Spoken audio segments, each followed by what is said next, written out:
Kawira Mwangaza, umeuliza if this thing has been done according to the law.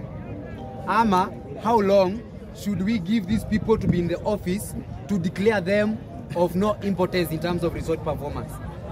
To me, and according to me, provided it has followed the law, imeenda kwa Senate vile ilikuwa inafaa iende, imeanza na MCA, it is the correct thing that should have been done.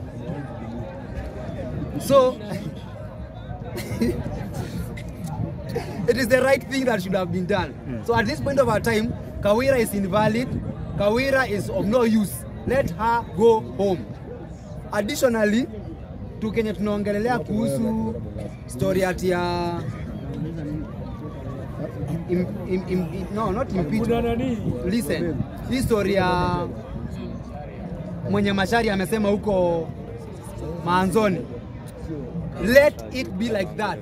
Juu tumezoea, sisi hatuna shida. Wacha ikuwe hivyo, na kile kitu yenye tunafaa tuseme kutoka leo. Next time, hao watu wako kwa hizo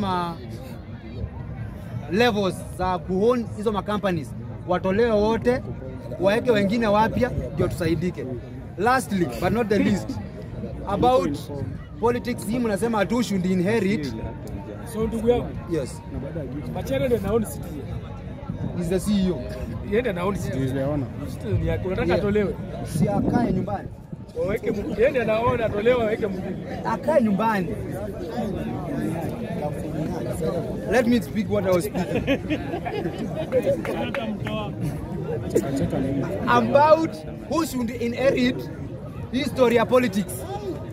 I may not know it so much, lakini story ya kusema Salasi sijui akuwe president, tukue serious. Kuna mtu amesema sijui ati tupe Salasia ama sijui Matiang'i, sawa, lakini for now those people are not even reasonable enough to be counted in for a presidency. So let them that are prone to these things, inclusive the writer Raila Amolo Odinga, Ruto, and Kina Kalonzo, better than about huyu mwingine mmesema ni nani? Wacha mimi nimalizia hapo.